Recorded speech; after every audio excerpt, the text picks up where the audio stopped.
Hey guys, what's going on? Welcome to my NXT review for March 11th, 2015. I'm flying solo tonight, and you know what? Tonight's episode of NXT was pretty good, but it was also brought to you by something special, something very special. You guys know the Lucha Dragons, right? It was brought to you by the Lucha Lizards! Yes, tonight we have Lucha Lizards on NXT. A mix of the Geico Lizard, who can save you 50% or more on your car insurance, and the Hotline Lucha Dragons. So, as I tell you about this, we'll get more into it when we get right into this NXT review. And let's get into it with the greatest YouTube intro / outro in YouTube history.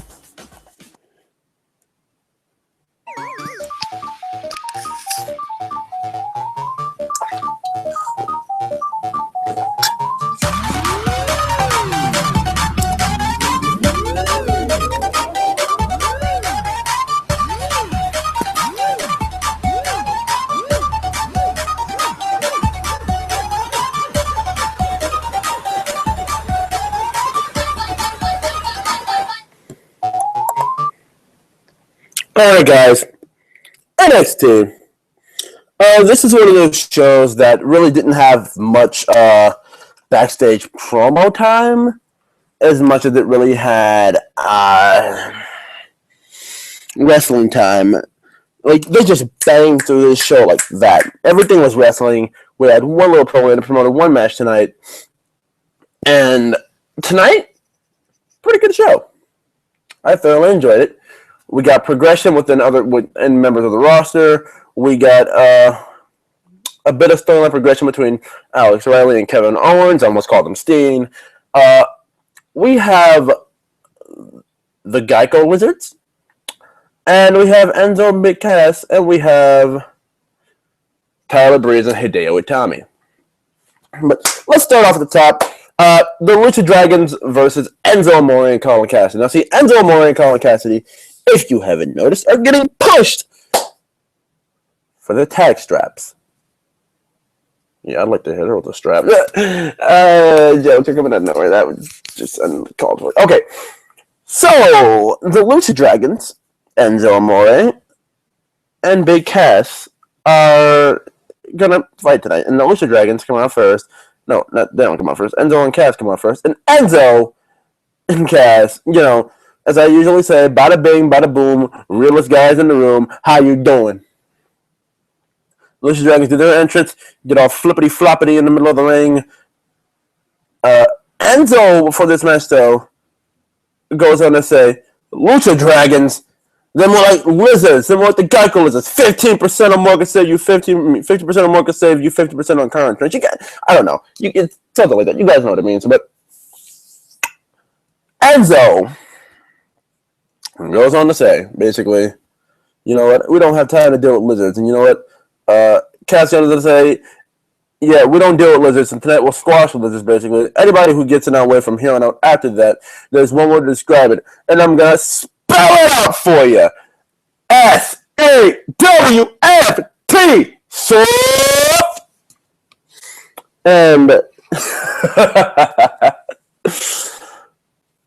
dude, can someone tell me these guys are not the New Age Outlaws? I mean, like, Enzo isn't, like, really amazing in the ring.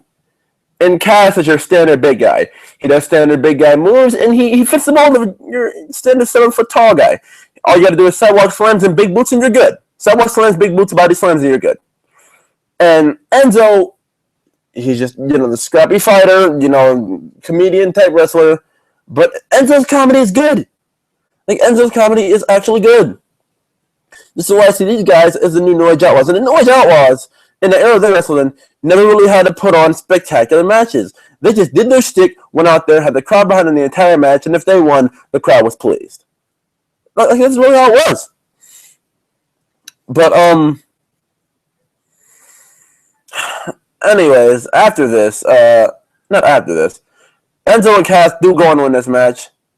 With the, I couldn't, like, my stream buffered a little bit on this one, but I think it was the big boot into the splash that Enzo has when Colin Cassidy tosses him onto the other guy off the top rope, and Enzo and Cass going to beat the former tag team champions, the Lucha Dragons. And by the way, let me mention this match. Kalisto had a sick standing hurricane. Like now he does the Listo kick first, which is the one where he's laying on the ground and he'll come up and kick you in the head. But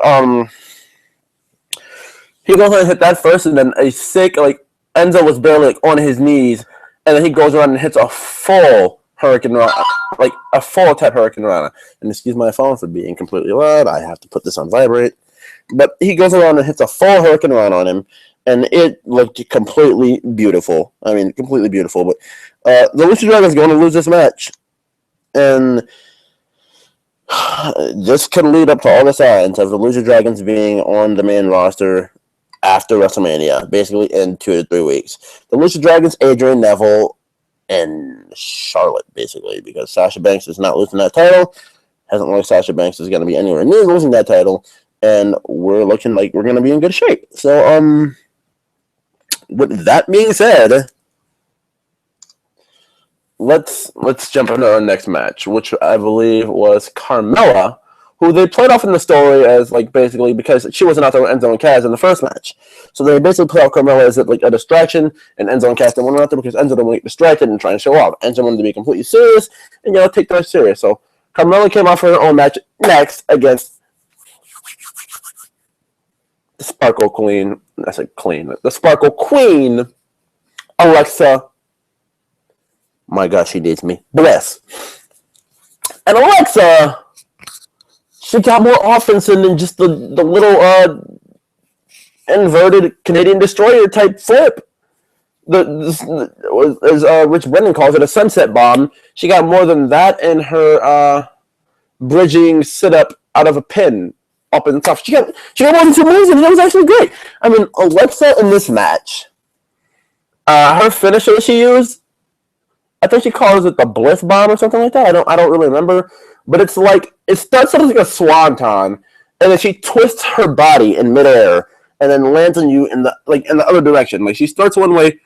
It's not even like a swanton. She starts out on a splash, and then she moves her body in midair. It's like Rob Van Dam's frog splash he does on a cross, and he twists across and hits it like that. Except it wasn't a frog splash. It was just like a normal splash, and it was absolutely phenomenal. Alexa did great in this match. Carmella did great in this match. Carmella had a lot of offense in this match, but Alexa fired back at every turn, and this match was good. I loved this match. Alexa Bliss goes in the ring though with her new finisher. Because we never knew she had a legitimate finisher until tonight. So this is Alexa Bliss's new finisher, and I'm pretty cool with it. So yeah, there we go there. But I gotta say in this match, psychology from both women was actually phenomenal.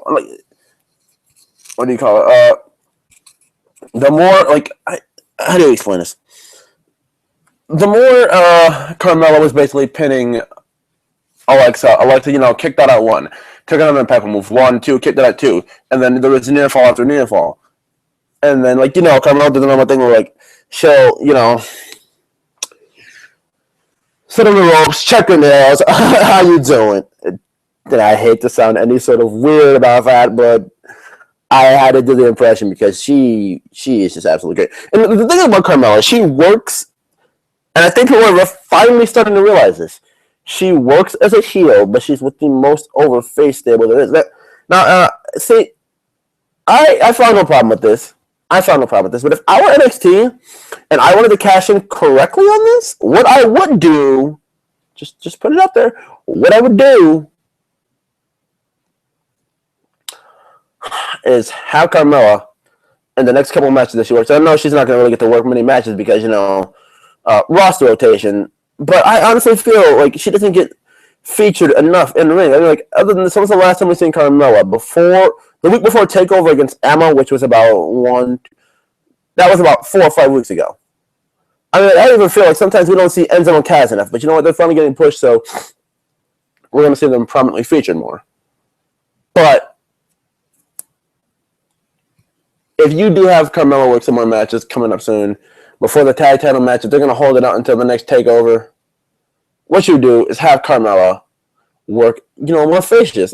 She works as a babyface. She tries getting over with the crowd, like Enzo, and then, once the tag title match comes and she is by ringside, You have her do the turn. You have her turn on Enzo and Cass. You have her legit turn. And we all know the turn's going to come. I'm just saying, at this point, Stevie Wonder can see it coming. But you know what? Predictable, as one man said to me before, is not bad. It just depends on how you do it. Like if Roman Reigns won the Royal Rumble, the way he did, we knew it was coming. Was it going to be bad? Honestly, I'm not a Roman Reigns fan at all. My bias will probably kick in when I say Roman Reigns winning the Rumble in general was bad to me, but the way they did it was bad. The predictability behind it, okay, Roman's going to win the Rumble. We really don't want to see this, but can they make it good? No. And any other sorts of predictability, like some things can be pretty good. Sami Zayn winning the NXT Championship was an absolute given. You know, I'll end my career. We all this, you're not going to end your career. You're going to end your career. So what we're going to do is make you lose. Not lose. I'm sorry. Win. And that win was so predictable, but the fall off from that was so people wanted the turn to happen, but the way it was going down, it was so unpredictable. And then the way they cashed in on with Sammy sitting out there celebrating for a whole near 10 minutes, and then Kevin Owens powerbombing him on the apron was so beautiful. Predictability can turn into something that is absolutely beautiful. Everything doesn't have to be unpredictable in the world of wrestling. It really doesn't. But if you can cash in the way NXT cashes in on certain things, you are absolutely golden. Now, I basically, yeah. So I think I spent enough time on Alexa and Carmella. And next, we basically get Alex Riley backstage, and he says he has rage, and he's been in a cage for all this time, basically like the Free Riley movement. And he's been raged, he's been in a cage all this time, and it's absolutely been great to get out. He's like, Kevin Owens, you have to tell about how you fight for your family. I don't have a family, I have no one. My family's out there. Basically referring to the crowd, and says that he's glad he can finally, he can get back out there and fight. So we get a couple of Alex Riley video packages, basically showing us what Alex Riley was made of, how much of a prodigy this guy was supposed to be, what he was supposed to be until WWE. In some people's minds, of what I've heard leading back up to this, some would say has come to their senses. But, that's just a matter of opinion. Alex Riley was pretty good, but it's just that he was involved in probably the worst WrestleMania, one of the worst WrestleManias of all time. Just that bad WrestleMania stretch from 27, 28, 29. But Alex Riley goes on to face CJ Parker, and oh my god, Alex Riley, the man was absolutely, his style looked absolutely beautiful. A couple of great drop kicks. He ended up going on with this awesome neck breaker. Parker literally got no offense in here. So here is your loser and the undisputed bottom bitch of NXT, CJ Parker. That's basically your winner, Babel. CJ Parker is the undisputed bottom bitch. He is the one who never had to dispute that with another one, who always was the shittiest one, who never got to be any sort of good one in NXT. If that was a bad Paul Heyman impression, I apologize, but it had to be done because CJ Parker is, in fact, the bottom bitch of NXT. So, from there, we get a Tyler Breeze promo where he basically tells, it's basically standard Breeze, nothing really special here. Standard Breeze, I'm basically, not just a pretty face, and I'll show that to Hideo tonight. So with that being said, we move on to our main event, which was Hideo Itami versus Tyler Breeze. And this match was pretty awesome. The spots are Breeze only went for his usual DDT. He ended up hitting a sick, absolutely gnarly type knee to Tyler Breeze's back, to the back of Tyler Breeze's head, which I actually thought might have put Tyler Breeze away, but it didn't. Hideo basically, he hit his strikes, and people might pay attention to how hard Itami kicks you, and they may get heart attacks off of feeling the pain and their chest from what he's doing to other people. But god damn it, dude, if you haven't come to notice how vicious that backhand is that he does in the middle of the stretch where he's punch, punch, punch, backhand kicks. Like he does all his kick variations. If you haven't noticed how hard that backhand is, go back and look at Tyler Breeze's face when he got whacked with that spinning back fist. That was fucking disgusting, dude. But Breeze goes on to win this match with a I've no more beauty shot because Hideo Itami went for his normal drop kick in the corner where, he drop kicks you in the mouth. And, last time I seen that drop kick that it really stuck out to me is when he went stiff on Balor and busted Balor's mouth open. But that's the last time I seen that. It was absolutely awesome. Yes! But see, the good thing here is, since Itami's getting his first loss out of the way, Itami can lose clean.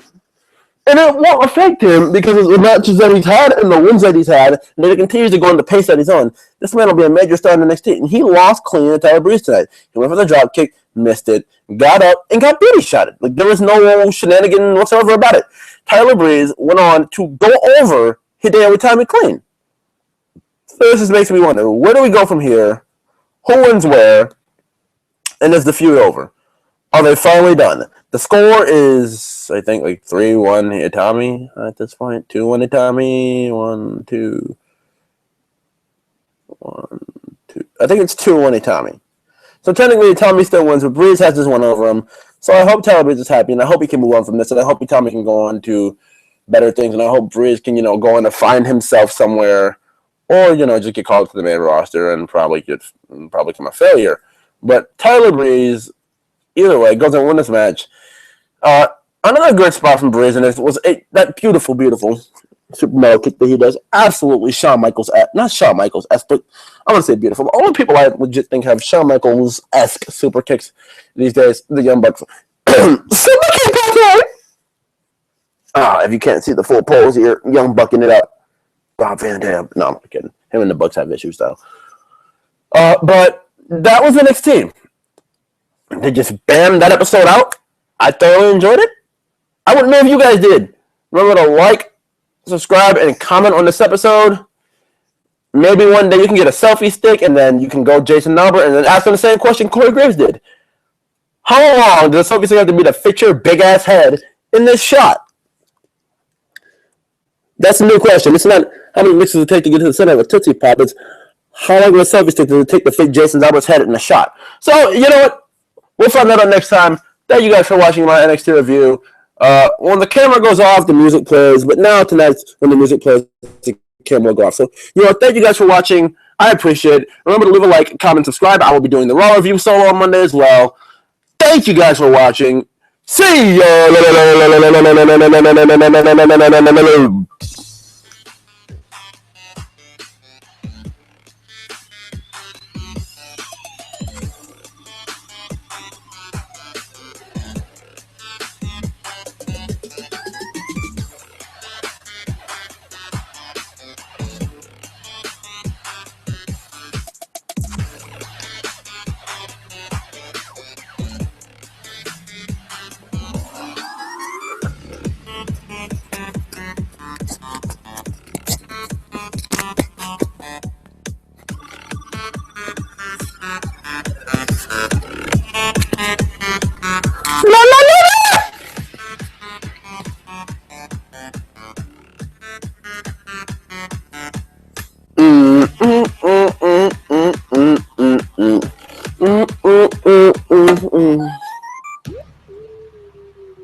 See ya!